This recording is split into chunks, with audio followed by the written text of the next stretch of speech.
Hola, en esta cápsula vamos a revisar los mecanismos de regulación de la presión arterial. Para poder tener una idea intuitiva y que nos permita más o menos entender cómo es la regulación de la presión arterial, quizás es bueno que recordemos un poco cómo es la estructura de los vasos sanguíneos. La presión arterial es la presión que medimos en el circuito mayor en los vasos arteriales. Clínicamente se registra en la arteria braquial con el sistema del manguito sobre el brazo. Cuando miramos la estructura de los vasos sanguíneos podemos observar que la aorta, las arterias de conducción y también las arteriolas son vasos que se caracterizan por presentar, además de su capa de células endoteliales, abundante tejido elástico, músculo liso en proporciones variables y también tejido fibroso. Estas características de la pared de los vasos sanguíneos determinan lo que se llama su distensibilidad, que es la capacidad de aceptar un volumen adicional, o también podríamos definirla como la capacidad de presentar un cambio de volumen en función de cambios de presión interna o presión transmural, es decir, presión a través de la pared arterial, la diferencia de presión entre el lumen y el exterior. Por convención se asume que la presión fuera de la arteria aorta, por ejemplo, es la misma que la presión atmosférica y para nuestro contexto habitual es equivalente a cero. Así que si quisiéramos definir cuál es la presión transmural para la aorta, podríamos decir que para la aorta descendente, por ejemplo, la presión arterial media es cercana a 95 milímetros de mercurio y la presión externa es cercana a cero. Por lo tanto, la presión transmural en promedio es de 95 menos cero, o sea, 95 milímetros de mercurio. En realidad, sabemos también que la presión arterial oscila durante cada ciclo cardíaco debido a cada latido y a cada volumen expulsivo, y en realidad se mueve entre un valor máximo, que es el valor de la presión sistólica, y un valor mínimo, que es el valor de la presión diastólica. Considerando nuestra premisa de que la arteria se, podríamos decir, infla cuando aumenta su volumen interno y aumenta la presión transmural y se desinfla a medida que disminuye su volumen interno y disminuye la presión transmural, es correcto afirmar que la aorta va oscilando de volumen, va oscilando en su diámetro de acuerdo con los latidos. Esa idea es más o menos la que se describe en esta lámina. Se muestra solamente la mitad izquierda del corazón, vemos el atrio, la válvula mitral que está cerrada en esta caricatura, el ventrículo izquierdo con una flecha gris que trata de simbolizar el acortamiento sarcomérico, el encogimiento de la cavidad, el periodo del volumen expulsivo, la eyección rápida y la eyección lenta. La válvula aórtica está abierta, así que en este instante está entrando sangre a la aorta. La entrada de sangre es mayor que la salida de sangre desde la aorta hacia los vasos de la periferia. Por lo tanto, durante el periodo eyectivo, el volumen de sangre que se está inyectando a la aorta supera el de salida y tiende a aumentar el volumen aórtico. Como las paredes de la aorta están formadas por fibras elásticas, fibras colágenas y una pequeña proporción de células musculares lisas, la aorta se dilata. Naturalmente, el volumen de sangre, la presión interna que tenga la aorta, va a determinar la magnitud de la dilatación. En esta lámina se grafica las propiedades elásticas de las arterias y de las venas. En el gráfico de la mano izquierda está la aorta y si buscamos las presiones transmurales habituales, acuérdense que la presión sistólica es más o menos 120 milímetros de mercurio y la presión diastólica es cercana a los 80. Bueno, la distensibilidad aórtica, es decir, los cambios de volumen en función de la presión transmural, se encuentran en una zona lineal. Por lo tanto, aumentos de presión interna se van a traducir en aumentos del volumen, aumentos del diámetro, y disminuciones de presión van a producir lo contrario. Por otro lado, si uno compara la arteria con la vena, por ejemplo, las cavas que están graficadas en el gráfico de la mano derecha con azul, se ve que en el rango de presiones transmurales fisiológicas, que está por debajo de los 15 o 10 milímetros de mercurio, la distensibilidad de las venas es muy alta. La pendiente de la curva en este gráfico de presión transmural versus cambio de volumen es muy alta. Es decir, estas arterias, como lo muestra el gráfico, están en condiciones basales relativamente, podríamos decir, desinfladas y pueden aceptar con mucha facilidad un volumen adicional. ¿Cómo es la presión arterial? Este gráfico primero muestra en la parte superior izquierda un corazón y un cateterismo, es decir, el paso de un sensor por la vía arterial que está instalado en el callado aórtico. Este sensor, si pudiera medir segundo a segundo en la variación en la presión intraaórtica, produciría un registro similar al que se ve debajo del dibujo del corazón. Vemos que la presión oscila entre la presión sistólica y entre la presión diastólica, entre 120 y 80 milímetros de mercurio. Vemos además que la presión muestra esta incisura de Dicrota que marca el cierre de la válvula aórtica. Por lo tanto, sabemos que las presiones mayores son cuando la válvula aórtica está abierta, cuando está siendo eyectada sangre desde el ventrículo izquierdo hacia la aorta. Una vez que se cierra la aorta, la presión desciende. Si vemos el gráfico de la mano derecha, en que se muestra las variaciones del promedio de presión sistólica más arriba y diastólica en la curva de abajo durante el día, las horas del día están graficadas desde las 12 hasta las 12 del día siguiente, podemos observar que tanto la presión sistólica como la presión diastólica muestran una variabilidad circadiana.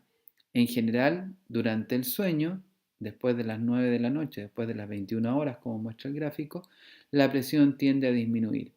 Fisiológicamente, durante el reposo, la presión sistólica, la presión diastólica y por lo tanto la presión arterial media caen. Además, hay que considerar que la presión va variando durante el envejecimiento. Cuando uno va envejeciendo, la presión tiende a subir, tanto en hombres como en mujeres. Y además, para cualquier edad, como lo muestra la tabla, la presión en los hombres tiende a ser levemente superior a la presión en el sexo femenino. ¿De qué depende la presión? Como hemos visto antes en las cápsulas de hemodinamia y en las clases, la presión arterial media depende del gasto cardíaco por la resistencia periférica total. El gasto cardíaco, ya vimos, depende del volumen expulsivo y de la frecuencia cardíaca. Pero el otro factor que no hemos revisado por ahora y que es determinante de la presión arterial es la resistencia periférica total, que como vamos a ver está determinada fundamentalmente por el tono simpático y por una serie de otros factores locales. En general, desde un punto de vista didáctico, se describe que los mecanismos que permiten controlar la presión arterial son de dos tipos: mecanismos de corto y mediano plazo, que actúan en los minutos hasta las horas, y mecanismos de largo plazo, que se ponen en acción entre horas hasta los días. En general, los mecanismos de mediano plazo son dependientes de mecanismos reflejos nerviosos, dependen de sustancias que son liberadas a la sangre en la proximidad del músculo liso vascular y del corazón, y que modifican principalmente la resistencia de las arterias de pequeño calibre. Por otro lado, los mecanismos de largo plazo implican cambios en la volemia, dependen de la función renal y en general demoran tiempo en operar. Se dice que cuando hay una perturbación, por ejemplo una hemorragia, que produce una brusca caída en la presión arterial, los mecanismos de mediano y corto plazo permiten compensar, claro, adaptarse a la menor volemia en un plazo de minutos a horas, mientras que los mecanismos renales son los que van a finalmente corregir, es decir, recuperar la volemia y por lo tanto en días o semanas mantener la presión normal. En el sistema cardiovascular, contrariamente a lo que uno se podría imaginar, la variable que se regula no es el gasto cardíaco, sino que la presión arterial media. Durante lo que resta de esta cápsula vamos a revisar los mecanismos que permiten el control en el corto y mediano plazo de la presión arterial. El sistema de regulación de la presión arterial es un mecanismo de retroalimentación negativa. Como todo mecanismo de retroalimentación, que es lo que se grafica en esta lámina, tiene sensores, tiene efectores, tiene un centro regulador. Los mecanismos de retroalimentación negativa permiten la mantención de una variable, que es la variable regulada, en este caso la presión arterial, en un valor relativamente constante. Los sensores son aquellos tejidos o células que están preocupados de monitorizar constantemente una variable que en este caso vamos a llamar la variable sensada. La información que producen los sensores viaja por mecanismos neurales, en este caso, hacia un centro regulador que integra la información y produce una información hacia los tejidos efectores.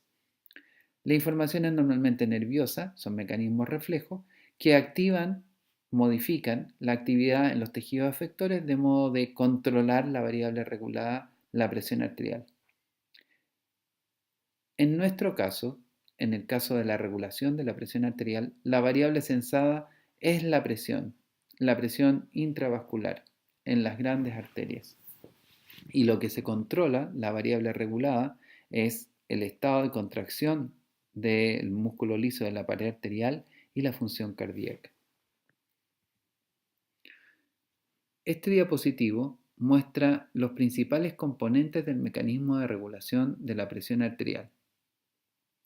Los sensores que están marcados en esos óvalos rosados se encuentran en la corteza cerebral, en el hipotálamo, y además hay sensores periféricos y centrales que son varoreceptores y quimiorreceptores. Los sensores centrales están constantemente informando sobre la temperatura corporal, la temperatura externa, sobre señales de dolor, sobre estrés y cambios en el estatus emocional. De nuestra experiencia cotidiana nos podemos dar cuenta que cambios en el estado emocional modifican la función cardiovascular, porque esa información llega al centro cardiovascular que está en la protuberancia y en el bulbo raquídeo. Por otra parte, los mecanismos que controlan directamente la presión arterial dependen fundamentalmente de los varoreceptores. Los varoreceptores sensan la tensión que tiene la pared de las arterias frente a la dilatación, a la distensión que produce la presión interna. Los quimiorreceptores también están en grandes arterias y en el sistema nervioso central e informan de la presión arterial de oxígeno, de la presión arterial de CO2 y del pH arterial al centro cardiovascular. Todas estas informaciones en el centro cardiovascular son integradas y se producen señales y respuestas que van a actuar sobre las células marcapaso en verde o las células del cardiomiocito contráctil en el corazón, regulando la frecuencia cardíaca y el inotropismo, y sobre las células del músculo liso de la pared arterial, modificando la resistencia periférica total. Adicionalmente, podríamos considerar que la glándula suprarrenal, que es una especie de ganglio simpático, secreta catecolaminas que colaboran en el control en el corto y mediano plazo de la presión arterial. En el sistema de regulación de la presión arterial vamos a revisar cada uno de los componentes brevemente y vamos a utilizar la estrategia de ir desde los varoreceptores hacia el centro cardiovascular y posteriormente a los efectores. Primero vamos a hablar de los varoreceptores. Existen dos tipos de varoreceptores: receptores de baja presión, que se encuentran en los atrios, en el ventrículo derecho, en los vasos pulmonares. Estos varoreceptores sensan constantemente el grado de tensión, podríamos decir el estado de dilatación de estas cavidades, de los atrios, de los vasos del pulmón y de los ventrículos. Como se encuentran en zonas de un circuito de baja presión y dependen en cierto sentido del retorno venoso, informan de la volemia. Hay que recordar que la mayor parte de la volemia, 2/3, se encuentra en el territorio venoso. Por lo tanto, estos sensores informan directamente del volumen de sangre que hay en el sistema cardiovascular en el circuito mayor. Por otro lado, están los vasoreceptores arteriales, que se encuentran en el callado aórtico y en el seno carotidio. También sensan la distensión de estas estructuras, pero informan, dado que estos vasos están sometidos al gradiente de presión de la presión arterial media, de la presión sistólica y la diastólica, informan de la presión producto del gasto cardíaco que actúa sobre los grandes vasos de conducción. Este diagrama muestra la localización de los vasoreceptores arteriales.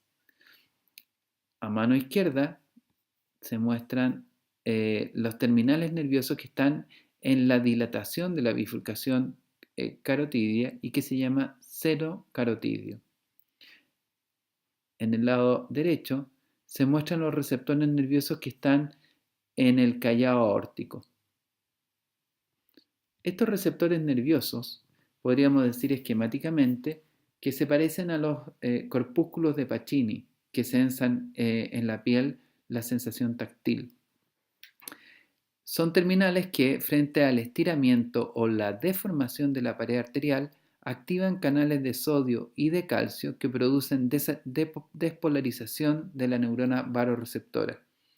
Esta despolarización gatilla la generación de potenciales de acción que son transmitidos por los nervios aferentes hacia el centro cardiorregulador. Los vasoreceptores tienen una respuesta que se denomina fásica. Como muestra este gráfico, en que en la parte superior se muestra la onda de presión, la onda de presión tiende a gatillar la despolarización y el disparo de potenciales de acción en la zona en que la presión sube durante el ciclo cardíaco. Mientras mayor es el aumento de presión, como muestra el gráfico en que primero hay la respuesta a 50 milímetros de mercurio, después a 75, a 100, a 125 o a 200, mientras mayor es la velocidad y la amplitud de la subida, mayor es la frecuencia de descarga. Junto con estos vasoreceptores arteriales operan los quimiorreceptores. Hay quimiorreceptores en las grandes arterias, en la carótida y en la aorta, y además hay quimiorreceptores centrales. Los quimiorreceptores sensan caídas en la presión arterial de oxígeno, aumentos en la presión parcial de CO2, caídas en el pH, es decir, acidificación, en los órdenes que muestra la lámina. La información, al igual que la información que producen los vasoreceptores arteriales, viaja vía el nervio vago y viaja vía el nervio sinusal, que es una rama del nervio glosal. En esta lámina se muestra la ubicación anatómica de los quimiorreceptores arteriales. A mano izquierda están los llamados cuerpos carotidios o cuerpo carotidio, que es esta estructura de color amarillo, y por otro lado se muestran a la mano derecha los cuerpos aórticos. En estas estructuras nerviosas existen las llamadas células glómicas. Las células glómicas son quimiotransductores capaces de sensar las caídas de oxígeno, de CO2, el aumento del CO2 o la caída del pH y producir la liberación de acetilcolina y ATP, que gatillan potenciales de acción en una neurona que está iniciando la vía de la fibra eferente.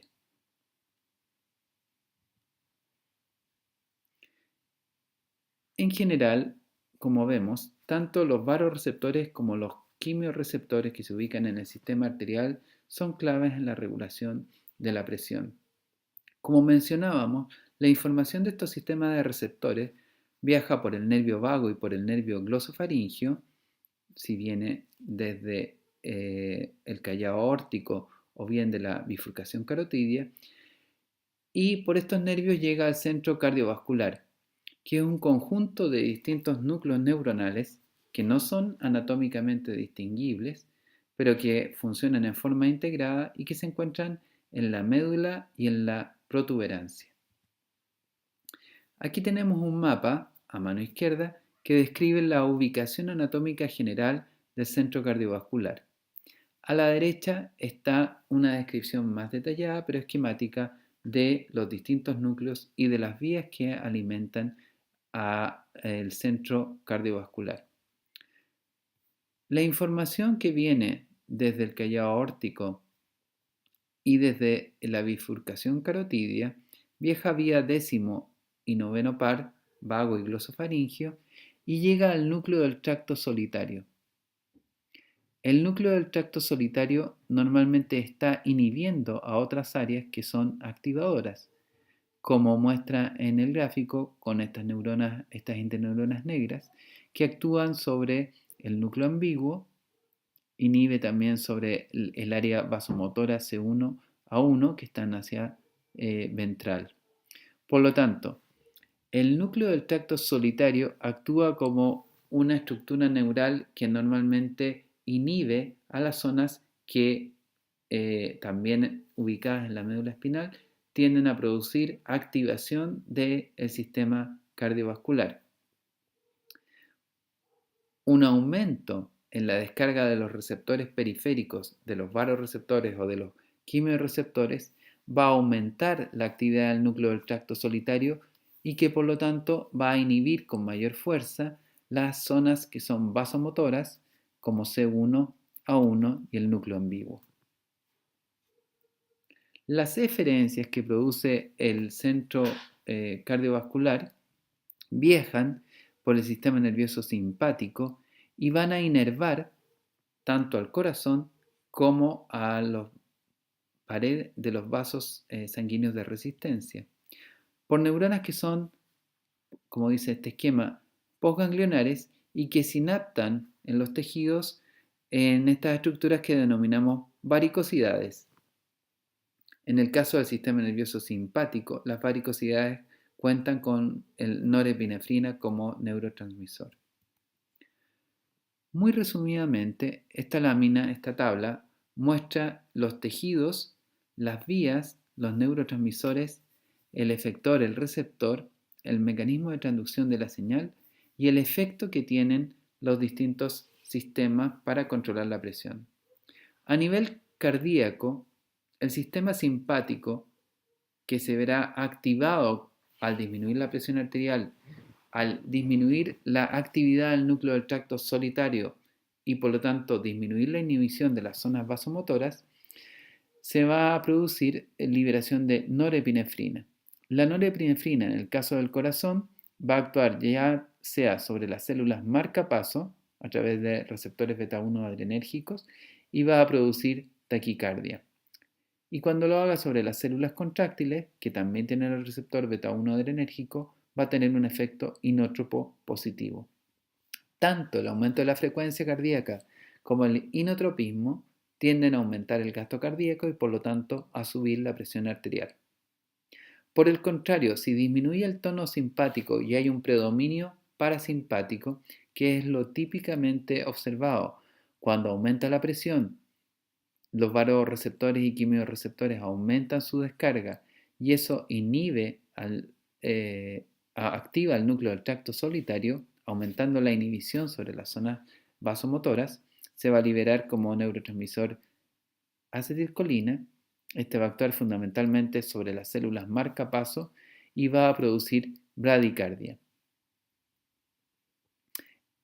Por otra parte, en los vasos de resistencia fundamentalmente, que son aquellos que determinan mayoritariamente la resistencia periférica total, la activación simpática va a tender a producir liberación de norepinefrina, que es vasoconstrictor en la piel y en otros tejidos, va a producir la liberación de epinefrina desde la médula suprarrenal, que también puede ser vasodilatadora en el músculo esquelético, ya que activa receptores beta 2 adrenérgicos, Y en otras zonas, por mecanismos no colinérgicos, no adrenérgicos, puede producir vasodilatación también en el músculo esquelético. En resumidas cuentas, debemos concluir que la activación simpática va a tender a aumentar la presión arterial. Por un lado, por los efectos en el corazón, en que produce taquicardia y un efecto inótropo, y por los efectos sobre la circulación en general, en que vía receptores alfa 1 adrenérgicos, alfa 2 adrenérgicos y otros receptores, va a tender a producir vasoconstricción. Un caso particular es el ejercicio, en que predomina, aunque hay activación simpática, predomina la vasodilatación que depende de la actividad metabólica y de la estimulación de la circulación del músculo esquelético. En este caso, la liberación de epinefrina desde la médula suprarrenal va a activar receptores beta 2 adrenérgicos que son vasodilatadores.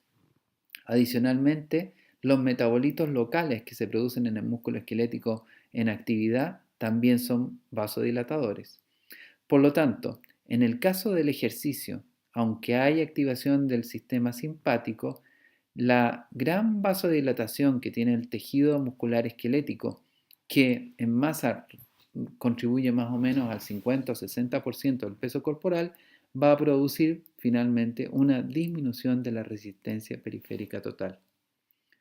Otros tipos de activación simpática, como por ejemplo la que se ve en las reacciones de estrés, de lucha o de huida, se van a acompañar de vasoconstricción en la piel. Uno experimenta la lividez que se ve, por ejemplo, al asustarse o al enojarse, acompañada de vasodilatación en la circulación muscular esquelética. Finalmente, hay que recordar que el músculo liso de las arterias de resistencia está sometido a estímulos más locales. Aquí tenemos una diapositiva que muestra una microscopía electrónica. En la parte superior está la célula endotelial y el lumen, y debajo está la lámina interna, elástica interna, y las células musculares lisas. Las arteriolas muestran una estructura similar, el endotelio y la capa de células musculares lisas. La modulación de la actividad de las células musculares lisas de la pared vascular depende, como ya vimos, de mecanismos neurales, que vía principalmente el sistema simpático pueden aumentar o disminuir el tono vasoconstrictor. Pero sobre estas células también actúan otras señales. Hay mecanismos humorales, como por ejemplo las hormonas vasopresina, angiotensina, que son vasoconstrictoras, o la hormona epinefrina, que como vimos en el caso del músculo esquelético es vasodilatadora. También hay sustancias inflamatorias, que son los derivados del ácido araquidónico, como las prostaglandinas y los leucotrienos, la histamina, que es liberada por las células cebadas, y distintas sustancias que son derivadas de los gránulos plaquetarios, como la adenosina y también la histamina. Una manera fácil de recordar esto es que cuando uno tiene una picadura por insecto, se produce una reacción local que produce rubor debido a la vasodilatación localizada. Cuando hay una infección, la formación de un gránulo, de un furúnculo, de un absceso, se produce algo parecido. Es decir, los mediadores inflamatorios, sobre todo en las circulaciones localmente, pueden modular el estado de vasodilatación. La función endotelial, el endotelio, también produce sustancias que modulan el tono de contracción o dilatación del músculo liso arterial. La más conocida es el óxido nítrico, que es liberado por el endotelio principalmente en respuesta a la fuerza de cizalla. El endotelio también puede producir vasoconstrictores, como la endotelina. Finalmente, los factores metabólicos, que son aquellas sustancias que derivan de la actividad metabólica del tejido que se irriga, también modifican el tono vascular y la resistencia a nivel local. Disminuciones de la concentración de oxígeno local, aumento del CO2 local, acidez local o aumentos de la concentración de potasio extracelular son factores que pueden producir vasodilatación. Finalmente, todas las arterias de resistencia tienen mecanismos autónomos de control, el más conocido es el llamado tono miogénico. El tono miogénico es un mecanismo que no depende del sistema nervioso y se puede observar incluso en arterias aisladas ex vivo fuera del organismo. El tono miogénico describe una respuesta en la cual la dilatación por aumento de la tensión, por aumento de la presión luminal rápida de una arteria, produce reflejamente, por mecanismos propios del músculo liso vascular, la tendencia a la contracción. Pasa lo contrario cuando un vaso sanguíneo, una arteria de resistencia, se dilata agudamente. El músculo liso se tiende a relajar. Es decir, el tono miogénico es un mecanismo propio del músculo liso que tiende a mantener el diámetro de la arteria relativamente constante.